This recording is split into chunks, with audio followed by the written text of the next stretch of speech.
जय हिंद। जो आप लोग कक्षा 10 में हैं और यहाँ पर देखिए 22 फरवरी को हिंदी का पेपर देने वाले हैं, तो ये वीडियो आप सभी के लिए बहुत ज़्यादा इंपॉर्टेंट है। देखिए आज के इस वीडियो में यहाँ पर आप लोगों को हिंदी के 100 ऑब्जेक्टिव क्वेश्चन करवाने वाले हैं और ये आप लोग जो 100 ऑब्जेक्टिव क्वेश्चन कर लेते हैं तो यहाँ पर आपके 20 नंबर बिल्कुल पक्के हो जाएंगे, चाहे आपने अभी तक कुछ भी नहीं पढ़ा है। तो ध्यान से वीडियो को देखना और बहुत ही कम टाइम बचा हुआ है। तो और वीडियो के आखिर में बताऊंगा इसका PDF नोट कहाँ मिलेगा और ये वन शॉट वीडियो है, अच्छी तरीके से वीडियो को देखना, 20 नंबर बिल्कुल पक्के हो जाएंगे। तो चलिए शुरू करते हैं, ज़्यादा आपका टाइम नहीं गंवाते हैं।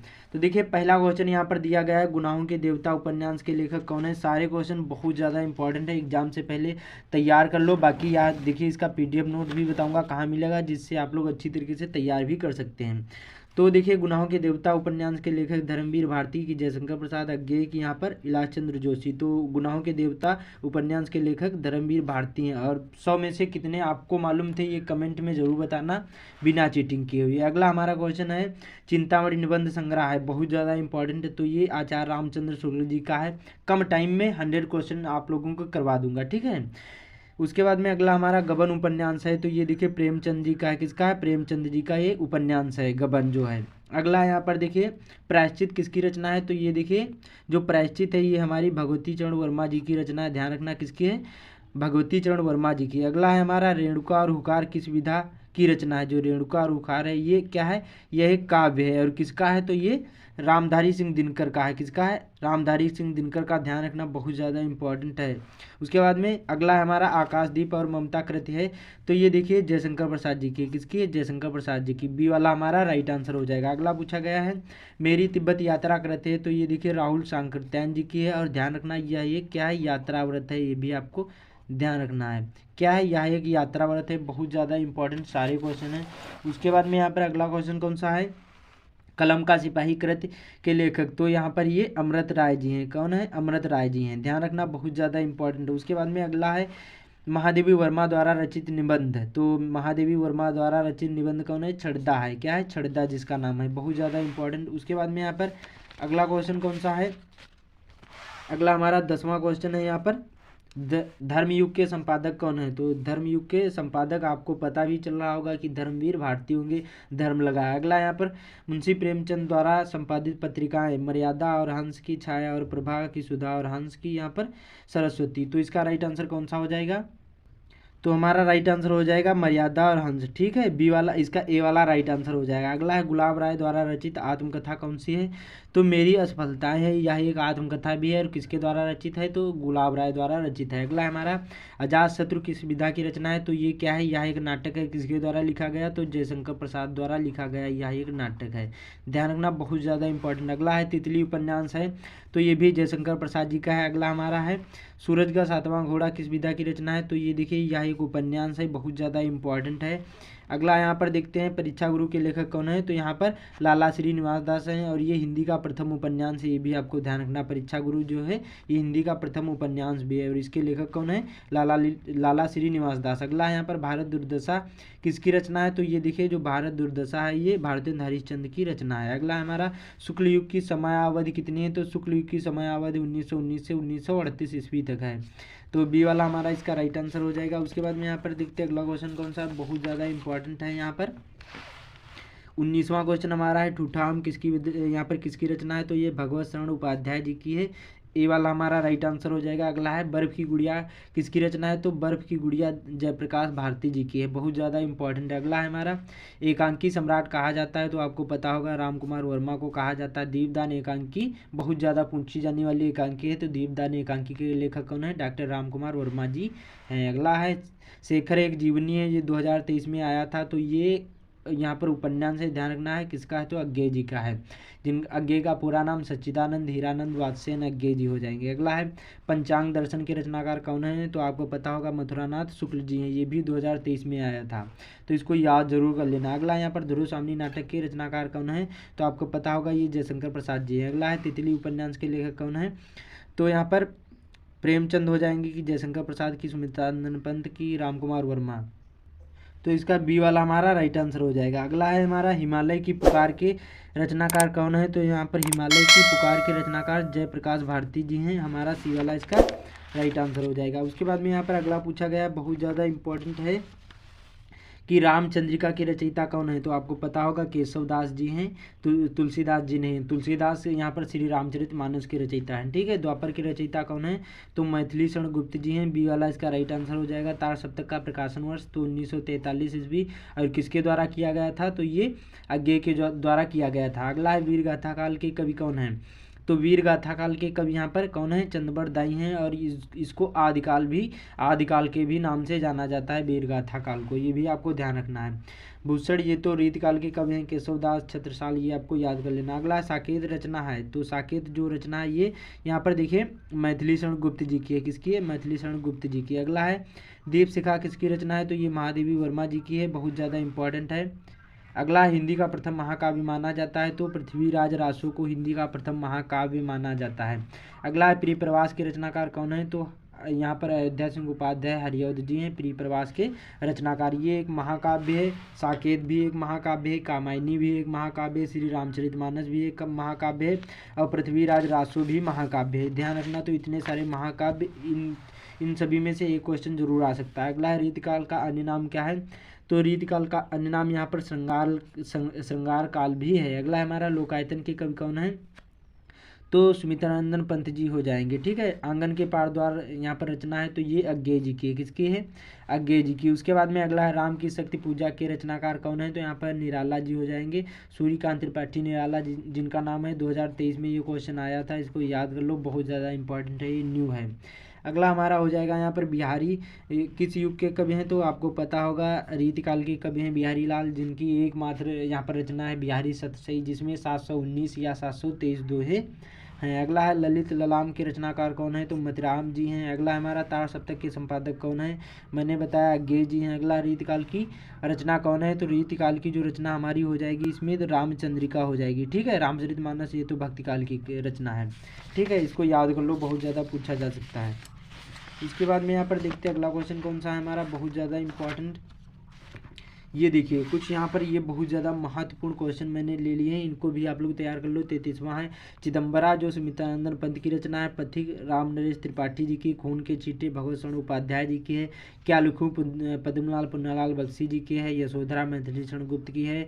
बहुरी अकेला अशोक वाजपेयी 2023 में पूछा जाने वाला। सूरदास का जन्म रुनकता नामक गाँव में हुआ था। बिहारी सतसई जो है बिहारी लाल की रचना है। तो इतने आप लोग ये तैयार कर लेना 50 क्वेश्चन। अब चलते हैं यहाँ पर 50 क्वेश्चन होंगे, ये आपके हिंदी व्याकरण के होंगे। इसमें देखिए यहाँ पर रस छंद अलंकार उपसर्ग प्रत्यय समास सारी चीज़ें इसी वीडियो में आप लोगों को बता दूंगा, और एक एक क्वेश्चन कराऊंगा जिससे अच्छी तरीके से आप लोगों को पता चल जाए। पहला हमारा है 51वां क्वेश्चन है कि हास रस का स्थायी भाव क्या होगा, तो आपको पता होगा हास होगा। क्या होगा, हास होगा। अगला है करुण रस का स्थायी भाव क्या है, तो शोक होता, आपको पता भी होगा। अगला है निम्न में से कौन सा यहाँ पर कौन रस के अंग है, तो देखिए स्थायी भाव विभाव अनुभाव ये तीनों है, तो डी वाला हमारा राइट आंसर हो जाएगा। उसके बाद में अगला है मणि खोई भुजंग सी जन्नी फंसा पटक रही थी शीश, और यहाँ पर अंधी आज बनाकर मुझको किया न्याय तुमने जगदीश। इसमें कौन सा यहाँ पर रस है, तो इसमें हमारा करुण रस हो जाएगा, क्योंकि जब श्रवण कुमार के तीर लगा था तब उनकी माता बिलक बिलक कर रो रही थी, भगवान से यही कह रही थी, ठीक है। तो इसमें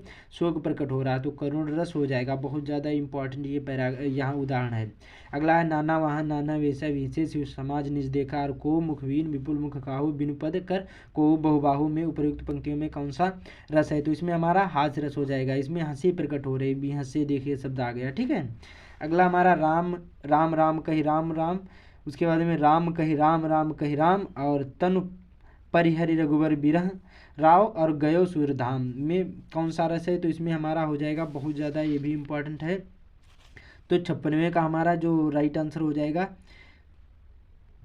करुण रस हो जाएगा। कौन सा होगा, करुण रस। इसका स्थायी भाव क्या होता है, शोक होता है। हास्य रस का स्थायी भाव हास होता है, ये आपको ध्यान रखना। अगला उपमा अलंकार के कितने अंग माने गए हैं, तो जो हमारा उपमा अलंकार है इसके अंग कितने माने गए हैं, यहाँ पर इसके 4 अंग माने गए हैं। और कौन कौन, उपमेय, तो उपमान, उसके बाद में यहाँ पर उपमेय उपमान, और यहाँ पर वाचक शब्द और साधारण धर्म, 4 इसके अंग माने गए उपमा अलंकार के, पूछा जा सकता है। उसके बाद में यहाँ पर हमारा अगला क्वेश्चन कौन सा है, 58वां, बहुत ज़्यादा इंपॉर्टेंट है। यहाँ पर क्या है, जहाँ पर किसी एक वस्तु की किसी दूसरी प्रसिद्ध वस्तु से गुण धर्म और यहाँ पर रूप के कारण समानता बताई जाए, वहाँ पर कौन सा अलंकार होगा, तो इसमें हमारा हो जाएगा उपमा अलंकार। क्या है, जिसमें एक वस्तु दूसरी प्रसिद्ध वस्तु से गुण या धर्म के या रूप के यहाँ पर कारण समानता बताई जाए, वहाँ पर हमारा उपमा अलंकार हो जाएगा। जैसे पीपर पात सरिस मंडोला में क्या होता है, हमारा यहाँ पर उपमा अलंकार होता है, क्योंकि पीपल का जो पत्ता होता है वो हमारे मन की तरह हमेशा डोलता है। एक दूसरे की प्रसिद्ध वस्तु से एक दूसरे की समानता बताई गई है उसमें, ठीक है। अगला, निम्न में से कौन सा उपमा यहाँ पर का अंग है, तो इसमें हमारा हो जाएगा उपमेय, उपमान, साधारण धर्म भी होता है, वाचक शब्द भी होता है, तो उपयुक्त सभी हो जाएंगे, उक्त सभी हो जाएंगे, ठीक है। अगला हमारा 60वां है, बहुत ज़्यादा इंपॉर्टेंट, यहाँ पर हो जाएगा क्या है, यह सम्मात्रिक छंद है। इसमें 4 चरण होते हैं और प्रत्येक चरण में 24 मात्राएं होती है और 11-13 परियत होती है। तो ये जो सम्मात्रिक छंद होगा जिसमें 4 चरण होते हैं और प्रत्येक चरण में 24 मात्राएं होती हैं, और तो यहाँ पर हमारा रोला छंद हो जाएगा। कौन सा होगा, रोला छंद, तो ए वाला हमारा राइट आंसर हो जाएगा। अगला पूछा गया, सोरठा के प्रथम और तृतीय चरण में कितनी मात्राएं होती हैं, तो देखिए जो प्रथम और तृतीय चरण में एक याद कर लोगे तो सभी याद हो जाएंगे। तो सोरठा छंद के प्रथम और तृतीय चरण में 11-11 मात्राएं होती है। अब आपको पता हो जाएगा दूसरे चौथे चरण में 13-13 मात्राएं हो जाएंगी, सिंपल सा, और यह दोहे का उल्टा भी होता है। अगला, जिनके आगे ठहर सके जंगी ना जहाजी हैं ये वही प्रसिद्ध छात्रप्रति भूप शिवाजी। इन पंक्तियों में छंद है तो इसमें हमारा हो जाएगा रोला छंद। चाहे आप लोग गिन लो, इनकी 24 मात्राएं निकलेंगी, 1 2 3 4 5 6 7 8 9 10 11 12 13 14 15 16 17 18 19 20 21 22 23 24 हो जाएंगी, ठीक है। तो इसमें 24 मात्राएं हैं, हर यहाँ पर लाइन में 24 मात्राएं होंगी, तो वहाँ पर हमारा रोला छंद हो जाएगा। अगला है पीपर पात सरिस मंडोला में उपमा अलंकार हो जाएगा। मैंने पहले ही बताया दोहे का उल्टा होता है तो सोरठा होता है, जो दोहे का उल्टा होता है वो कौन सा होता है, सोरठा होता है, ध्यान रखना है। उसके बाद में यहाँ पर अगला क्वेश्चन, ध्यान से वीडियो को देखना, अभी बहुत सारे क्वेश्चन हैं इसलिए मैं आप लोगों को शॉर्ट में सभी बता रहा हूँ। उपमान, यहाँ पर अपमान शब्द में कौन सा उपसर्ग लगा है, तो आपको पता होगा किसी शब्द के पहले जोड़ना उसी को उपसर्ग बोलते हैं। तो अप जो है ये अप लगा है, यही हमारा उपसर्ग हो जाएगा। अगला, अभ्यागत में उपसर्ग लगा है तो अभिधन आगत होता है, तो हमारा राइट आंसर बी वाला अब हो जाएगा, ठीक है। उपदेश में यहाँ पर उपसर्ग लगा है तो उपधन देश होता है, तो उप हमारा राइट आंसर हो जाएगा सी वाला। अगला, अनुचर शब्द में प्रयुक्त उपसर्ग तो अनु हो जाएगा, अनुधनचर होता है, ठीक है। उपसर्ग का मतलब होता है किसी शब्द के पहले जोड़ना, तो ये कुछ इंपॉर्टेंट थे। उसके बाद में राजा रानी में कौन सा समास है, तो इसमें द्वंद्व समास हो जाएगा, जिसमें देखिए इस प्रकार से हो या फिर और बीच में लगा हो और अपोजिट एक दूसरे को, जैसे राजा रानी, और राजा रंक, या फिर ऊंच नीच, बड़ा छोटा, इस प्रकार से माता पिता, इस प्रकार से कोई भी हो तो वहाँ पर हमारा द्वंद्व समास ही होगा। अगला, शताब्दी में कौन सा यहाँ पर समास है, तो इसमें हमारा द्विगु समास हो जाएगा, क्योंकि इसमें 100 वर्षों का समूह बता रहा है, समाहार बता रहा है, जिसमें संख्यावाचक हो वहाँ पर हमारा द्विगु समास होगा। त्रिवेणी में कौन सा समास होगा, तो इसमें भी हमारा द्विगु समास हो जाएगा। अगला, भीमा अर्जुन में कौन सा समास है, तो इसमें जब इसका संधिविच्छेद करोगे तो यहाँ पर हो जाएगा भीम और अर्जुन हो जाएगा। जब समास विग्रह भी करोगे, ठीक है, अर्जुन हो जाएगा, तो इसमें और का लोप है, तो यहाँ पर हमारा हो जाएगा द्वंद्व समास, ठीक है। उसके बाद में यहाँ पर देखते हैं अगला क्वेश्चन कौन सा है, 73वां है कि चतुर्थ वर्ण में समास होगा, तो इसमें भी हमारा द्विगु समास होगा, ठीक है, क्योंकि इसमें क्या बता रहा है, चतुर्वर्ण बता रहा है, इसमें भी संख्यावाचक है, ठीक है। धर्माधर्म में कौन सा समास है, तो इसमें भी इसका समास विग्रह करोगे तो धर्म और अधर्म हो जाएगा, ठीक है। जब इसमें एक दूसरे के अपोजिट है तो यहाँ पर हमारा इसमें भी हमारा द्वंद्व समास हो जाएगा। अगला है, कपड़ा का तत्सम रूप होता है तो करपट होता है, क्या होता है, करपट होता है। अगला है, नेह का तत्सम रूप होता है तो स्नेह होता है। अगला है, आंसू का तत्सम रूप होगा तो अश्रु हो जाएगा, ये वाला हमारा राइट आंसर हो जाएगा। सूरज का तत्सम रूप होगा तो यहाँ पर सूर्य हो जाएगा। दिनकर, ये तो इसका पर्यायवाची है, दिनकर, भानु, भास्कर, रवि, ठीक है। अगला, राज्ञी शब्द का तत्भव रूप होगा तो रानी हो जाएगा, ये याद कर लो, बहुत ज़्यादा इंपॉर्टेंट भी है। अगला है, कपूर का तत्सम रूप होगा तो कर्पूर हो जाएगा, हमारा 80वें का राइट आंसर बी वाला हो जाएगा। उसके बाद में यहाँ पर अगला क्वेश्चन कौन सा है, अमृत का पर्यायवाची होगा तो आपको पता होगा अमीय होता है, क्या होता है, अमीय। उसके बाद में अगला, समुद्र का पर्याय नहीं है, देखिए कंफ्यूज ना होना, ध्यान रखना, ये भी क्वेश्चन में अपोजिट भी पूछ लिया जा सकता है। तो देखिए समुद्र का सागर भी होता है, जलद भी होता है, और यहाँ पर पारावर भी होता है, लेकिन जो महीपत होता है ये नहीं होता, तो इसमें नहीं जो पूछा गया तो राइट आंसर हमारा डी वाला हो जाएगा। अगला है, शंभ, शिव, पशु, पति, ये सब पर्यायवाची होते हैं, क्या होते हैं, ये सभी पर्यायवाची किसके हैं, तो ये यहाँ पर जिनको महेश भी बोलते हैं, शंकर भी बोलते हैं, उन्हीं के ये पर्यायवाची। अगला है हमारा, कमल का पर्यायवाची होगा, जिसमें आखिरी में ज लगा हो वही हमारा राइट आंसर हो जाएगा। जो पंकज है यही हमारा पर्याय, कमल का पर्यायवाची। जलद, अम्बुद ये सब बादल के पर्यायवाची हैं। नीरज, ठीक है। बादल का यहाँ पर शब्द में, बादल शब्द में पर्यायवाची होता है तो आपको पता होगा अम्बुद पयोद होता है, ठीक है। वृष्टि, बौछार ये तो सब रयन वर्षा के पर्यायवाची हैं। अगला है हमारा यहाँ पर, और तड़ित चपला ये बिजली के पर्यायवाची। अगला हमारा मछली का पर्याय शब्द है तो मीन हो जाएगा, ठीक है। मीन, मत्स्य ये सभी मछली के पर्यायवाची हैं। अगला है योह में विभक्ति एवं वचन है तो ये हमारा देखिए 27वीं का राइट आंसर हो जाएगा। यहाँ पर बी वाला हो जाएगा, सप्तमी द्विवचन हो जाएगा। सप्तमी विभक्ति और द्विवचन। भाषा की सबसे छोटी इकाई को हम क्या बोलते हैं? अक्षर भी बोलते हैं। अक्षर में जैसे क, ख, ग ये सभी अक्षर होते हैं, ठीक है। अक्षरों को मिलाकर वाक्य बनता है। उसके बाद में यहाँ पर देखते हैं अगला क्वेश्चन कौन सा है यहाँ पर हमारा।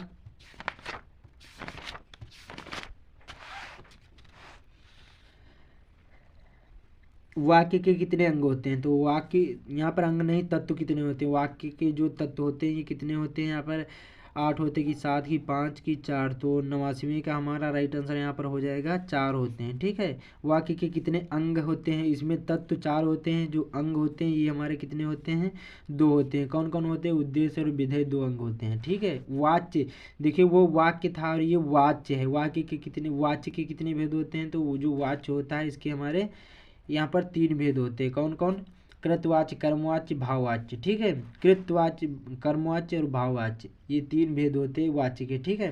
अगला निम्नलिखित में से कौन सा वाच्य के भेद? देखिए मैंने बता दिया, कृतवाच्य, कर्मवाच्य, भाववाच्य, तो ये सभी हो जाएंगे। डी वाला इसका राइट आंसर हो जाएगा। अगला है, वाक्य में आए पदों को व्याकरणिक विश्लेषण को कहा जाता है तो इसको हम क्या बोलेंगे? पद परिचय बोलेंगे। क्या बोलेंगे? पद परिचय। अगला हमारा है यहाँ पर, संज्ञा के मुख्यतः कितने भेद होते हैं? आपको पता होगा 5 भेद होते हैं, जिसको इंग्लिश में नाउन कहते हैं, जैसे noun, common noun, collective noun, proper noun, ये सब मटेरियल नाउन। उसी प्रकार से यहाँ पर संज्ञा में व्यक्तिवाचक संज्ञा, जातिवाचक संज्ञा, समूहवाचक संज्ञा, द्रव्यवाचक संज्ञा, तो उसी प्रकार से 5 भेद होते हैं।